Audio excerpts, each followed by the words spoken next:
She was my boss, and she is the most toxic employee I have ever witnessed.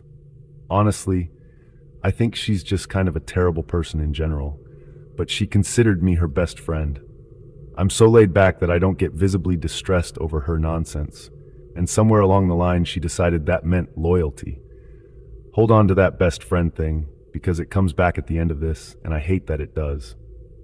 She'd been at the company for 24 years, so she operated like she could get away with anything. And to be fair to her, she mostly could. She'd walked out crying more than once, come back, handed in her resignation multiple times, and every single time the owner smoothed it over between her and the general manager, who is the person she had the most conflict with. Before the GM was hired, she'd assumed his job was going to be hers. When he started, he made a few early mistakes, and supposedly the owner gave her a directive to teach him how to do his job, and she took that sentence and built a religion out of it. She talked down to him in meetings, called him a fool to his face and behind his back, fought him on decisions, challenged his authority in front of vendors, you name it. Controlling isn't even the right word for how she ran things, and I've thought about the right word a lot, and I still don't have it. Everything had to be done her way or no way. I once had a meeting on a project without her, one meeting, and she came into my office and absolutely blasted me for leaving her out and told me I'd created confusion. Her rule, which she said out loud like it was reasonable, was that people either included her in every single step and decision on a project, or she was out of it completely. Either she was in control, or she wanted nothing to do with it. No third option existed. She had to be copied on every email. Every decision had to be run past her first. And then, she loved to complain that nothing got done without her. And why couldn't anyone just take care of things without interrupting her day? She did not reward initiative at all, ever. If I took initiative, she'd find a way to reshape it into a mistake. We had a pre-project meeting once, setting out the beginning stages, and I took it on myself to contact some vendors, let them know we'd started, and ask them to start pulling together the assets we'd need. When I told her I'd done it, she was completely nonplussed, and then she turned the whole conversation around into how nothing I do gets done fast enough, and how just the other week I'd spent 2 hours on something that should have taken 30 minutes, which was her opinion and a wrong one, but you learn not to argue. Her other favorite thing was need to know. I would get emails forwarded to me with information physically deleted out of the middle, because I might get confused if I knew too much. I watched other people bring her genuine anomalies, like a mystery account code nobody could explain, and her answer was that nobody had been told what it was for, because they didn't need to know. Her theory of job security was being the only person alive who knew how to perform certain functions in our system, and she refused to train anyone on anything she didn't absolutely have to. To this day, I don't know how to run the reports my own job requires. I want that on the record here because it matters again later, in a way I couldn't have predicted. She was also deeply manipulative, to the point where I stopped believing anything she said as policy. One day I came in, and she was in a terrible mood, handed me a list of items due by end of day that realistically was 3 days of work, and I hammered it out in one day, which made her happy, and a happy her meant story time. So she launches into this thing about going to the Humane Society at the weekend and feeling uncomfortable with the questions they were asking about her home life. Her son has Down syndrome. He's a genuinely sweet kid, for the record, and she said at a certain point he didn't want to pet the potential dog anymore because he felt uncomfortable. For the next week, she's going back and forth with this volunteer from the Humane Society, throwing her job title and her salary around as evidence that her household was stable enough for this dog. They denied her anyway, and she blew like a geyser. Sent a spectacularly nasty email to the volunteer about how she'd never consider adopting from them again, then went on social media posting about the discrimination she'd witnessed because of her son, and even got the national pet store chain involved somehow. As a side note, I went and read reviews of that Humane Society, and loads of people had been denied. They're apparently very stringent with their vetting, and at the time, all I took from it was the hypocrisy that nothing I did was ever fast enough. But she had hours to email a stranger about a dog and post all over the internet. The bit I keep coming back to now, though, isn't the reviews. It's that trained vetting people sat in her house for an hour out at her farmhouse past the reservoir, trees on 3 sides, 40 minutes from anything, a place she described to us constantly like it was a personality, and something in that house made them say no. She was also incredibly threatened by other women. She was the only female on the director's team and was openly proud of that. About a year ago, another woman asked to join what was then called the leadership team. And when they met to consider it, my boss threw a fit, wanted to know what purpose this person would serve, and how much actual work was now not going to get done while she sat in leadership meetings instead of leading her department, on and on. They quietly added her anyway and put her in the leadership email group, so my boss started addressing her emails to the individual members of the team, typed out one by one, specifically so she could leave the new woman off. Then she'd tattle to the GM about every mistake coming out of that woman's department. Eventually, the leadership group got rebranded as the director's team, and I'll let you guess which employee didn't get made a director. There was a girl in our department, I'll call her Dana, which isn't her name. Youngest on the team, quiet, good at the job in that invisible way where things just don't go wrong around her.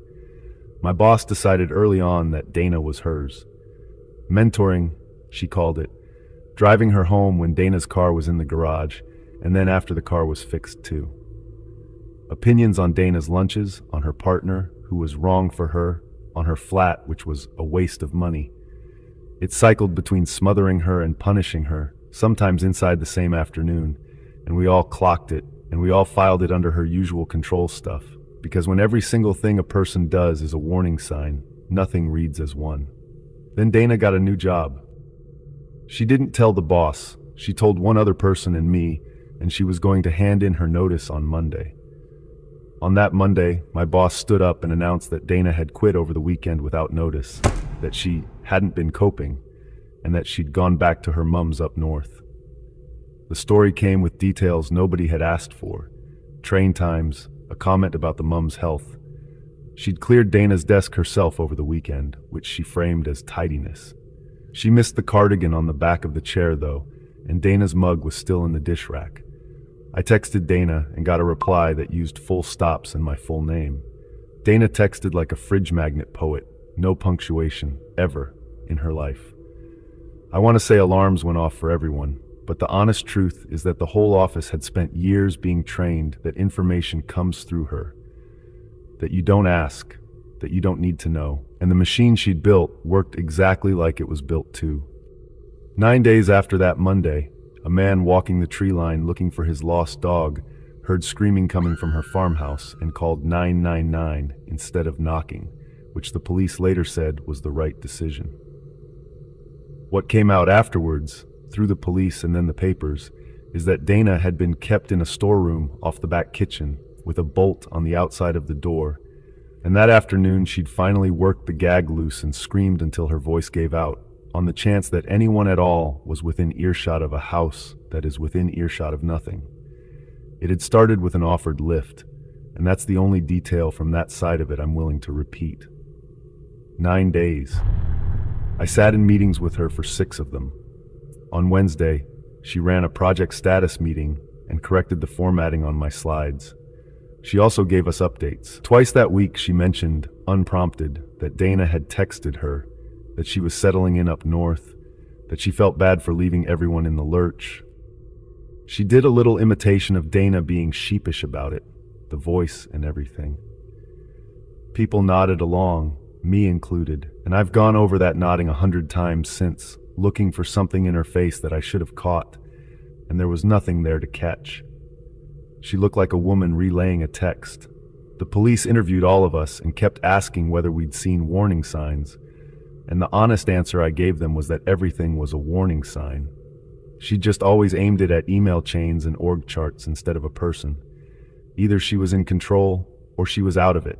That was the whole operating system, and Dana leaving made her out of it.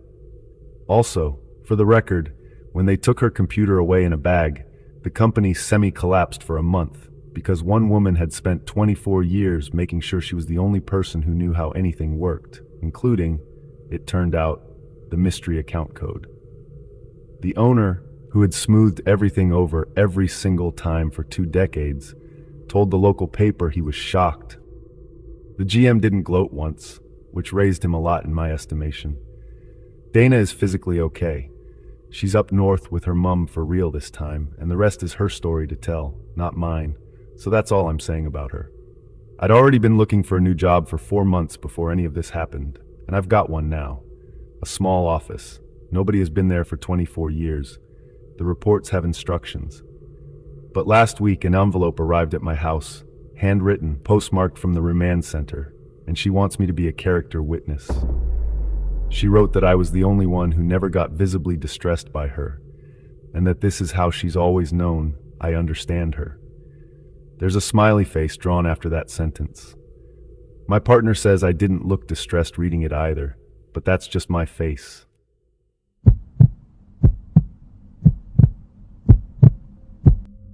I worked in a call center for a couple of years after uni.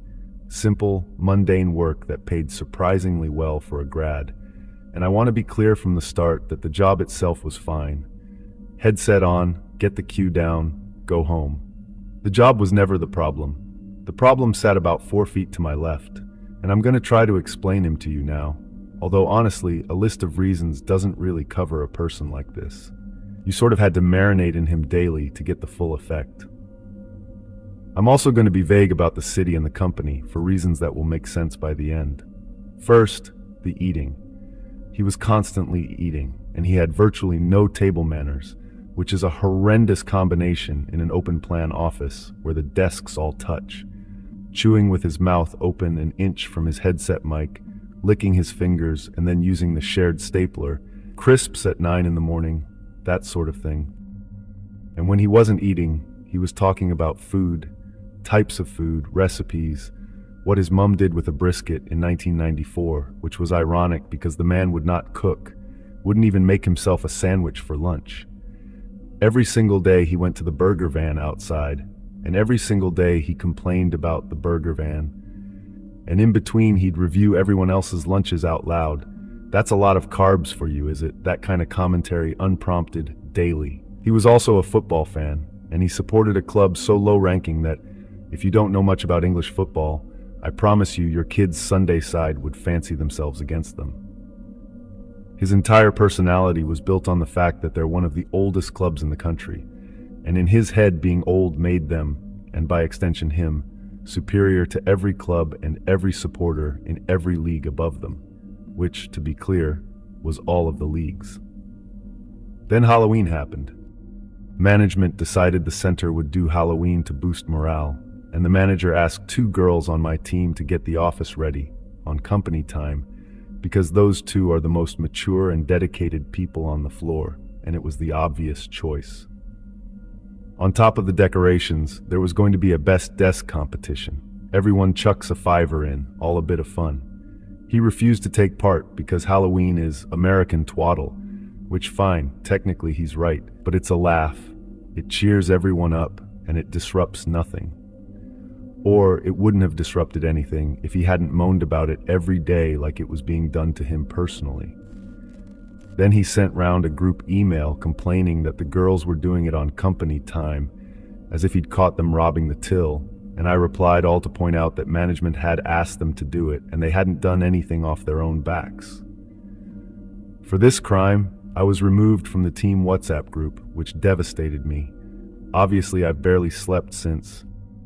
He also printed out an article about workplace distractions and left a copy on each decorated desk. No note, just the article, which at the time we all treated as funny. Christmas comes around and guess who demands to be in charge of the Christmas decorations? Then guess who does absolutely nothing for any of the Christmas celebrations? Both answers are him. Around this time, his health became the new main topic of his whinging. He was not a well man. The kindest available word is swollen. He genuinely looked like the dad from that old dinosaur puppet sitcom, and he knew it was a problem because he told us it was a problem daily while smoking a pack a day. For one whole week, he brought in these grim little salads and presented them to the room like a royal baby, held up over the divider so we could all appreciate the leaves. And then it was straight back to the van, because healthy food is hard, apparently.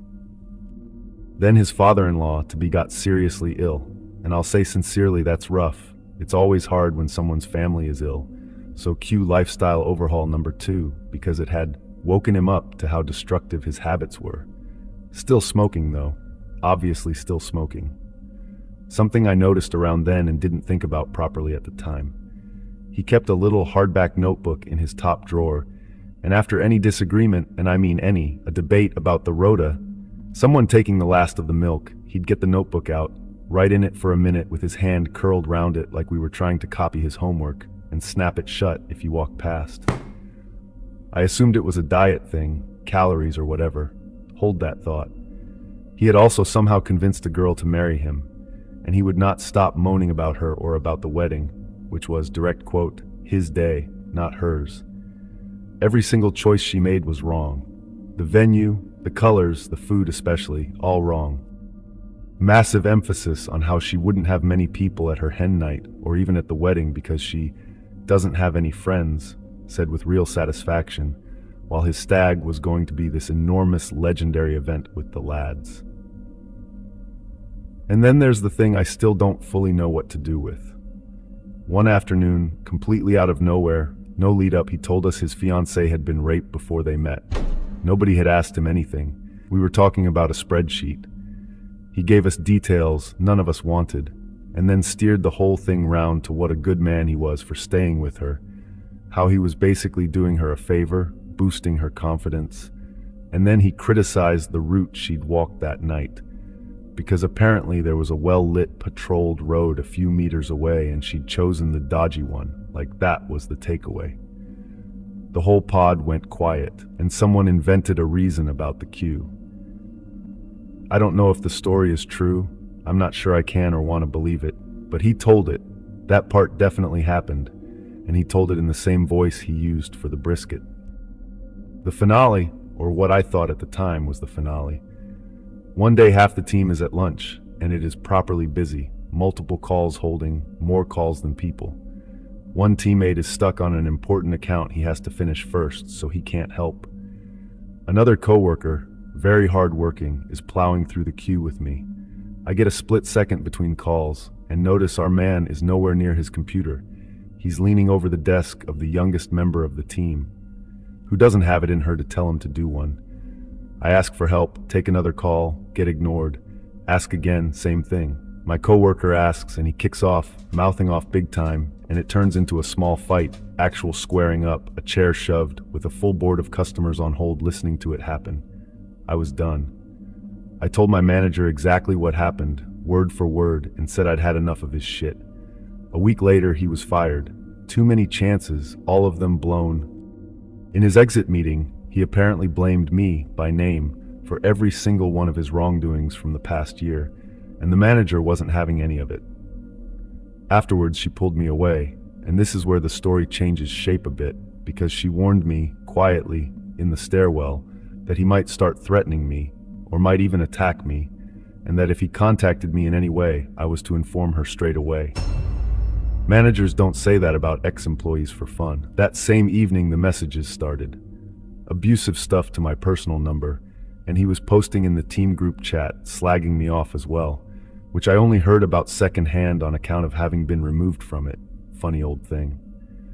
My hard-working coworker got a couple of messages too, and so did one of the girls who'd done the Halloween decorating, but theirs dried up after a day or two, and mine kept a schedule.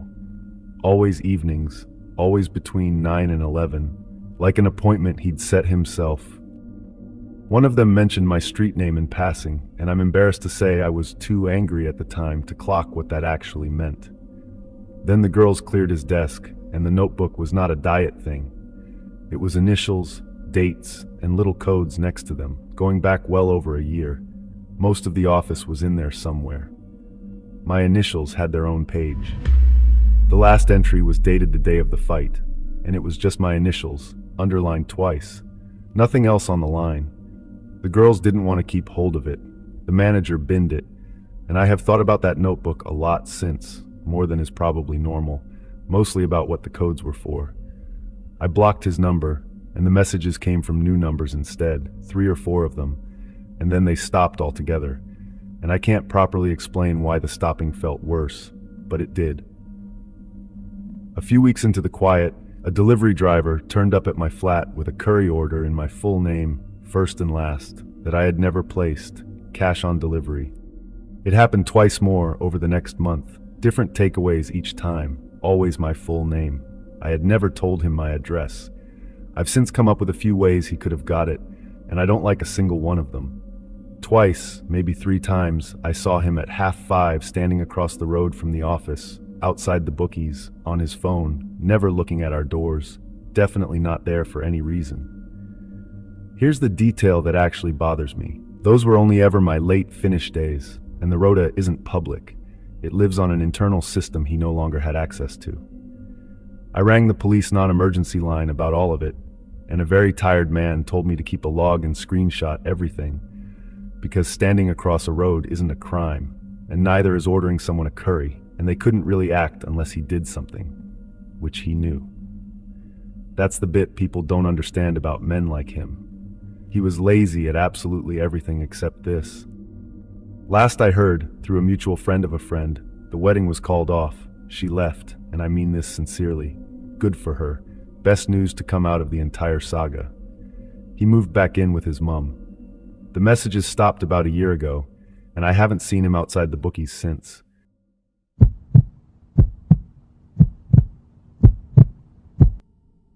I worked at a Starbucks for about 3 years, and for most of that time it was a completely normal job. I did a 1.5 years of solid barista work at my first store, got promoted to shift supervisor, and the promotion meant transferring to a different location across town. My first day there was just orientation. Meet everyone, do a couple of online trainings on a laptop in the back. The manager walked me around introducing people, and when we got to the espresso bar, she said, "This is Maggie. Maggie is our best barista. She owns the morning rush." I put my hand out to shake Maggie's hand, and Maggie looked at it, made a low grunting sound, and went back to steaming milk. Okay. Maybe she was having a rough day. People have rough days. A couple of shifts later, I noticed she would not make eye contact with me. Not in a shy way, in a deliberate way, where she'd angle her whole body so I wasn't in her line of sight. The job runs on constant communication. You call drinks, you confirm orders, you say behind when you're carrying hot water behind somebody, and she refused to say any of it to me specifically. Orders got messed up, orders went unfilled entirely, and customers stood at the handoff counter for 15 minutes while their drink sat behind the machine where I couldn't see it. After one of her shifts, I took her aside, very gently, and apologized if I had done something to upset her. She made a sound I genuinely don't know how to describe. Then she shoved through the door and was gone. I asked a coworker what Maggie's deal was, and got the backstory. The manager thinks of Maggie as basically a daughter. Heavy favoritism, the assumption that Maggie is the only person capable of handling anything. But for whatever reason, the manager had refused to actually promote her to shift supervisor. Maggie had been gunning for the open position for months. Then I showed up with it already in my pocket, some stranger from another store, and she decided I had stolen something from her. And look, at that point, I had real empathy for her. That's a rotten situation. A dangled promotion, a boss who loves you but won't reward you, I get it. A year of working with her burned all of that empathy off. Yes, Maggie had a lot thrown at her, but she also refused to do her actual tasks well. She wouldn't show up if the weather was bad, and I mean rain, not blizzards. The owns the morning rush thing turned out to mean that she screamed at customers or was incredibly curt with them, and when I brought it up, she'd insist they liked being talked to that way. They know I'm kidding. They did not know she was kidding. More than once, a regular quietly told me at the register how nice it was on days Maggie wasn't in, because nobody was yelling. I watched her hand a triple espresso to a woman who had asked for decaf twice, and when I remade it, she accused me of undermining her in front of the customer. She'd also do things badly on purpose, and then turn around and claim she was the only one who could do them. It took me embarrassingly long to figure out that all these extra responsibilities she complained about were things she had demanded for herself, so she could hoard them and fail at them privately. Here's where it stops being a normal bad coworker story, at least for me. I started closing on Tuesdays, which meant doing inventory in the back. There's a walk-in fridge, and the light switch is on the outside wall next to the door, next to a little window. I was in there counting milk one night, maybe 2 minutes in, and the light went out and the door swung shut. Walk-ins can't lock from the outside. You can always push your way out. I know that. I knew it then too, but it took my body a second to remember it, and that second in the dark with the compressor running was a very long second. When I pushed the door open, Maggie was 10 feet away, breaking down boxes with the box cutter, very slowly, not looking at me. She said she didn't know anyone was in there. The switch is right next to the window. You would have to put your face almost against the glass to reach it. Around the same time, I started finding cups at my station with my name on them. Not drinks, just empty cups. My name in Sharpie in her handwriting, sometimes 3 or 4 of them wedged behind the syrup pumps. Once I found one in the trash with the name written and then scribbled over so hard the marker had torn through the paper. I never said anything about the cups because what do you even say? Hey, please stop writing my name? She also started staying after her shifts ended. She'd clock out and then sit in her car in the lot for 45 minutes, parked facing the windows. Other people noticed it too. It wasn't just me being paranoid. One of the closers, a 19-year-old kid, flat out told me he wouldn't close if it was only him and Maggie scheduled, and the manager quietly let him have that, which tells you that on some level even she knew. Then there was the schedule thing. I swapped a Friday with another supervisor last minute, like 9 at night the day before. Nothing posted anywhere yet. Maggie wasn't scheduled that Friday either. At 5:40 the next morning, I pulled into the lot to open, and she was standing by the dumpsters in the dark, in her regular clothes, just standing there. She watched me unlock the door and then got in her car and left. When I asked her about it later, she said she'd forgotten something in her locker. The lockers are inside the store. She never came inside. This next part is going to sound like I'm making it up, and honestly, if a stranger told me this, I would assume they were exaggerating too. But a few weeks after that, she mentioned my apartment complex by name. I had never told a single person at that store where I lived. The only place it's written down is the emergency contact sheet in the office the manager let her sit in whenever she wanted because, again, basically a daughter. She said it casually, like must be loud living over on Delancey with the trains. I laughed and agreed because I did not know what else to do with my face. After that, I started parking on the street a few blocks away and walking in, and I told myself it was for the exercise. It all came to a head over, of all things, the communication issue that started everything. As her supervisor, I explained, calmly, that I needed her to vocally confirm drink orders, the same expectation I had for every other person on the floor, including myself. She had about 5 inches and 30 pounds on me. She lunged at me, red in the face, screaming that she was going to hurt me if I didn't stop getting in her face. 2 customers at the handoff counter just left. Didn't take their drinks, just walked out.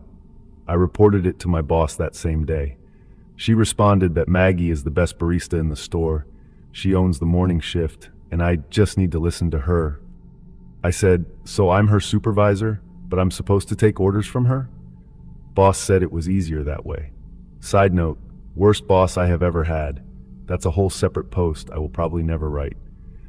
I called my old manager from my first store, and she gave me the only good advice anyone gave me through this entire thing.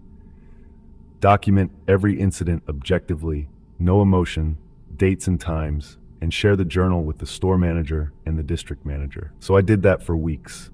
The freezer, the cups, the parking lot, the threat, all of it, in the most boring language I could manage. I told my boss I had everything written down, and she said, okay, we obviously need to discuss this. Come in tomorrow at 10, and we'll hear you out. I showed up at 10. Maggie was walking out of the back office as I walked in, and she looked at me the way you look at someone when you have already won. I sat down with the store manager and the district manager and got maybe 4 sentences into my first entry before they stopped me. They weren't interested in hearing it. They had heard enough already, and they trusted Maggie's side of the story. I hadn't known Maggie had a side or a meeting. That afternoon, someone noticed the valve caps were missing from 2 of my tires in the employee lot. Could have been anyone, sure. I went home and applied to grad school programs that night, got in, moved away, and for 2 years the whole thing faded into a story I told at parties. Then last spring, I was back visiting my parents, and I got pulled over 3 blocks from their house for a rolling stop. One of those stops where you're annoyed but not worried. The officer walked up to my window, and before I had gotten my wallet open, before she had seen one single piece of ID, she said my first and last name out loud, not as a question. In a terrifying turn of events, Maggie is now a cop. She let me off with a warning. She told me to communicate better with the stop signs, and she smiled when she said it. Then she sat in her cruiser behind me and did not pull away until I did.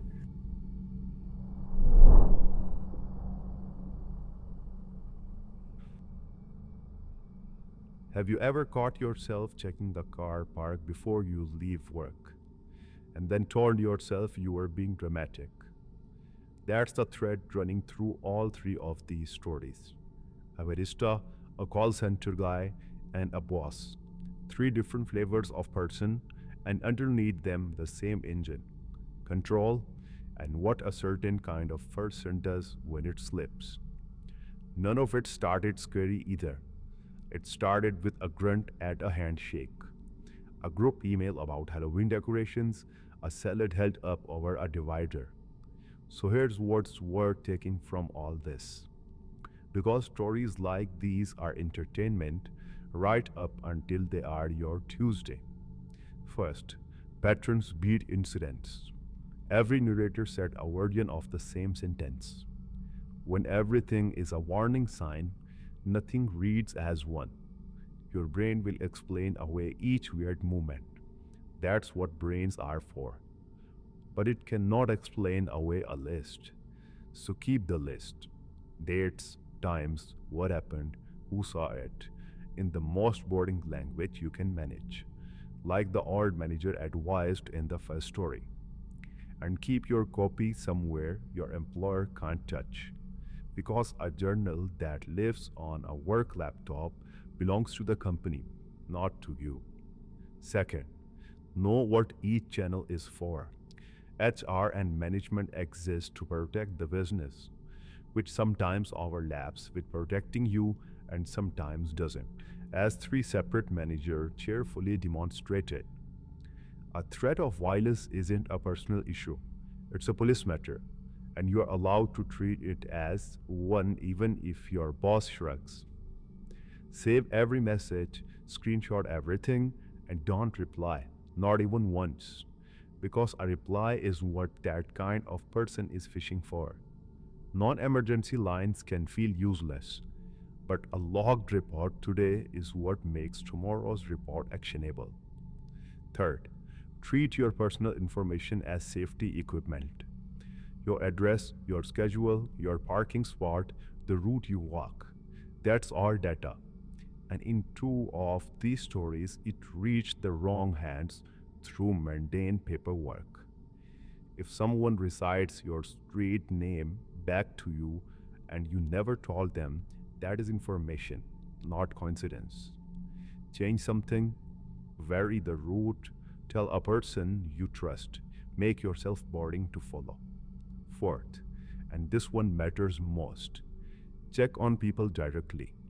If a coworker vanishes and the story arrives secondhand, polished, full of details nobody asked for, verify with the human being, not the manager. Call instead of texting, because anyone can type a text. And if the reply doesn't sound like them, act on that. You can ask police for a welfare check. And the worst case is feeling a bit silly for 10 minutes. The cheapest thing on this list. And last, leaving is not losing. All 3 of these narrators got out. and their lives got bigger, not smaller. I don't really have a smooth way to end this, so I'll just say it. If you have survived a coworker lie, please tell me about it in the comments. I do read them. Look after yourself, check on the quiet notes, and I'll see you in the next one. Have a good night.